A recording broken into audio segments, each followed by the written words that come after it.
So not too long ago, the Fiendsmith engine was known as the best splashable engine this game has pretty much ever seen. You could turn any two monsters into Moon of the Close Sky and then into Requiem and then do tons of things just like the Orchest engine used to do. The main difference is that now the card pool is obviously much bigger, so there's way more options at your disposal. And also you have to play way less bricks and you don't even have to discard a card for the effect of Mermaid. Not to mention that drawing most of the Fiendsmith cards was actually a good thing, because if you, let's say, were getting Veilered or Impermed on your Snake Eye Ash, you could activate Tractor Engraver and then fully extend from there. Interestingly enough, the Fiendsmith engine got more support lately, but it actually felt like it downgraded over time. But it's not really an illusion though, because both Beatrice and Lacrima got banned and it really hurt. Honestly, these were the two reasons why the engine was out of control, and now it actually feels very fair. Lacrima didn't really require too many resources to be summoned and also give you an extra extender on top of burning your opponent, which is extremely cancerous in time. And Beatrice is Beatrice, I don't really have to explain why that card was broken. Now without Beatrice and Lacrima, the engine is still seeing play, but way less than before. So since your Fiendsmith engine doesn't really bridge into your Snake Eye engine anymore in the Snake Eye deck, all it can really do is like Caesar or DS Ray. And honestly, I'm not really impressed by that, because you would have to play 2 bricks in your main deck, which would be the Lacrima and the Engraver, as well as a bunch of cards in the extra deck, which really take up a lot of space. Okay, sure, you can turn any 2 monsters into DS Ray, which is an Omni-Negate, which is very good, but can you really afford it? I'm not saying can you afford to buy that card, but rather can you afford to play that card considering all the commitment that you really need for it. Now, the Far King Snake Eyes deck already has a super tight extra deck and even main deck, so you can't really say that the Fiendsmith engine is very welcome in there. So out of these Snake Eye builds that still exist, only the pure build can really play the Fiendsmith engine, and even then you can argue that you don't even necessarily need it too much. So if you want to play the Fiendsmith engine now, not only will it not really give you any additional pushes, because again, it's not really cards that you're trying to draw, you're not really trying to draw Engraver when you're not even playing Tract and Luri, but now because of all the commitment in the extra deck, you can no longer really play utility cards such as Nightmare Phoenix or Access Code or Charmer Monsters, etc. And this is exactly why the Snake Eye White Forest Azamina video that I made today does not feature the Fiendsmith engine. Like again, sure, I can make an extra Omni-Negate when I go first, but going second, I have like way less cards in my extra deck, so the deck just doesn't feel really legit, you know? With that said, I will say that the Fiendsmith cards can still fully shine in certain decks out there. In any Fiend-based decks where you can summon Aerial Eater, it really feels broken. So the goal is to send a Fiend monster from the deck to the grave with Aerial Eater, and then you can either go into Muckraker to revive back the Aerial Eater, or you can go into Cross Sheep and then revive back the Aerial Eater by banishing, let's say, 2 Engravers from your graveyard, and then Cross Sheep can revive back what you send with the Aerial Eater, so that not only do you not have to discard a card off of the Muckraker, but also you are no longer Fiend locked. So the engine is amazing in Memento as well as Chimera, but especially in Yubel. You're always going through your Fiendsmith cards whether you draw them or not, so they never really feel useless. You're also using them going second for additional pushes, or you can rely on them as starters so that you don't brick. With that said, I feel like any combo involving the Fiendsmith cards would be just as good without them. Well, except for like the Dark Beckoning Beast line in Yubel.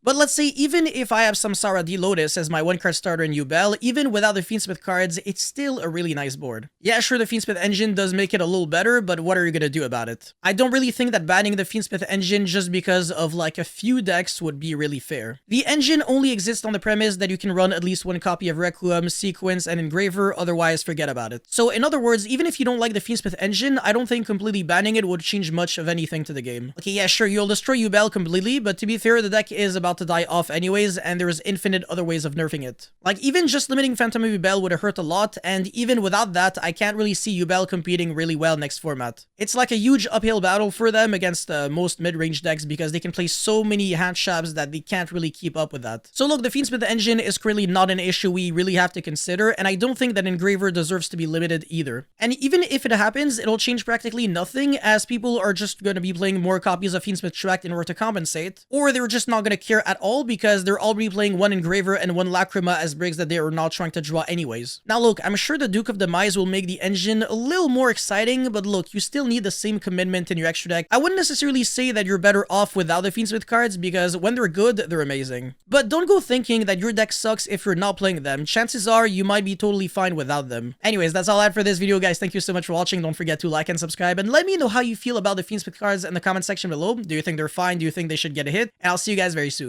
Peace.